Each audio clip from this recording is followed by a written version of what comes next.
మెదక్ జిల్లా నిజాంపేట మండల కేంద్రము చెరువు అలుగు పారుతుంది. ఆ తర్వాత నందగోకులు నగరము కామారెడ్డికి వెళ్ళే ఏదైతే లింకు రోడ్ ఉందో ఆ లింకు రోడ్ 4 రోజుల క్రితం వరద తాకిడికి తెగిపోయింది. 1980 ప్రాంతంలో 40 సంవత్సరాల క్రితము నిర్మించిన రోడ్డు ఆ తర్వాత కూడా వరద తాకిడి తెగిపోయి రాకపోకలు మాత్రం నిలిచిపోయాయి. ప్రధానంగా ఈ రోడ్డు కూడా నిర్మాణం శాంక్షన్కు అయినట్టు తెలుస్తుంది. ఆ తర్వాత నిధులు వచ్చిన కొన్ని అనివార్య కారణాల వల్ల రోడ్డు పూర్తి చేయలేకపోయారు. ఇప్పుడు 4 గ్రామాలకు 4 రోజుల నుంచి కూడా ఈ యొక్క రాకపోకలు నిలిచిపోయి తర్వాత చాలా ఇబ్బంది పడుతున్నారు. ఆ తర్వాత విద్యుత్ మనం చూస్తుంటే విద్యుత్ పోలు కూడా ఇక్కడ ఇదే ప్రాంతంలో కూడా విద్యుత్ పోలు కూడా వరద తాకిడి కొట్టిపోయి ఆ వేలు కూడా కిందికి వేలాడుతున్న పరిస్థితి. ఆ తర్వాత కూడా ఈ విద్యుత్ సరఫరాకు పైన ఉన్న పోల్ ట్రిపం ఆ తర్వాత 4 గ్రామాలకు వెళ్ళే విద్యుత్ సరఫరా కూడా నిలిచిపోయింది. దీన్ని పునరుద్ధరించాలని చెప్పి స్థానికంగా ప్రధానంగా వ్యక్తమవుతున్న పరిస్థితి కనిపిస్తుంది. ఆ తర్వాత కూడా నిజాంపేటకు సంబంధించిన ఇక్కడ స్థానికులు ఉన్నారు, వారిని అడిగి తెలుసుకునే ప్రయత్నం చేద్దాం. అసలు నిజంగా ఈ యొక్క రోడ్డు ఎన్ని రోజుల క్రితం కట్ అయిపోయింది, అసలు ఏ రకంగా ఇబ్బంది కలుగుతుంది? ఒక 40 సంవత్సరాల నుండి గతంలో ఇంత పెద్ద వర్షం ఎప్పుడు పడలేదు. ఈ వర్షము అకాల వర్షం, ఇది ఒక ప్రళయం వచ్చినట్టు వచ్చింది. దీన్ని ఏంటంటే వర్షపాతము ఇంత నమోదవడం కూడా చాలా ఆశ్చర్యకర విషయము.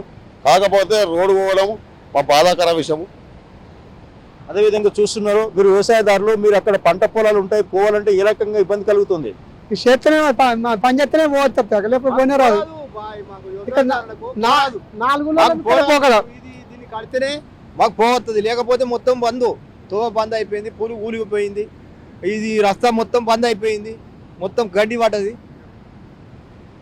వాస్తవాన్ని చూసినట్లయితే రోడ్డు మొత్తం కుంగిపోయింది. ఇక ఇప్పుడు చూస్తే ఒక 20 మీటర్ల వెడల్పు ప్రకారంగా చూస్తే దాదాపు 40-45 సంవత్సరాల క్రితం ఏదైతే నిర్మాణం జరిగిందో రోడ్డు, ఆ నిర్మాణం జరిగినప్పటి నుంచి ఇప్పటి వరకు ఈ 4 గ్రామాలకు రాకపోకలు, ఆ తర్వాత కామారెడ్డి బీపేట ఈ ప్రాంతానికి వెళ్లే ప్రధాన జాతీయ రహదారి కుంగిపోవడంతో 4 గ్రామాలకు రాకపోకలు 4 రోజుల నుంచి నిలిచిపోయి కనుక ప్రధానంగా ఇక్కడ దీనికి సంబంధించిన వాళ్ళంతా కూడా నిర్మాణం చేపట్టాలి, తర్వాత ఫ్లైఓవర్ బ్రిడ్జ్ నిర్మాణం చేస్తే రాకపోకలు సవ్యంగా జరిగే అవకాశం ఉందని చెప్పి ప్రధానంగా డిమాండ్ చేసిన పరిస్థితి. ఆ తర్వాత కూడా నస్కలు నందగోకుల నగరం ఈ గ్రామాలకు సంబంధించిన ఇప్పుడు దాదాపు 40-50 కిలోమీటర్ల వరకు ఎక్కడికెక్కడ రహదారి నిలిచిపోయింది. ఆ తర్వాత బీపేట ఏదైతే ఆ చెరువు ఉందో ఆ చెరువు ప్రమాదకరంగా మారింది కనుక ఆ చెరువులు అక్కడ నస్కలకు సంబంధించిన వాళ్ళంతా కూడా రైతు వేదిక వద్ద పునరావాస కేంద్రం తరలించారు. వాళ్ళకి ఏమైనా ఆరోగ్య పరిస్థితులు కావాలన్నా లేకుంటే ఇంకెక్కడికి కావాలన్నా కానీ ఈ రోడ్డు మార్గంగానే వెళ్లాల్సిన అవసరం ఉంది. ఆ దిశగా ఇప్పటి వరకు అయితే అధికారులు చర్యలు చేపట్టలేదు. ఒకవేళ పైనుంచి ఎగువ ప్రాంతాల నుంచి వచ్చిన ఏదైతే వరద ఉందో ఆ వరద తగ్గితే మాత్రమే దీన్ని నిర్మాణం చేసే అవకాశాలు ఉంటాయి. గతంలో ఒక 20 సంవత్సరాల క్రితం ఏదైతే రోడ్డు కొట్టుకుపోయింది, ఆ తర్వాత నిర్మాణం చేసిన అదే రోడ్డు మళ్ళీ కొట్టుకుపోయింది.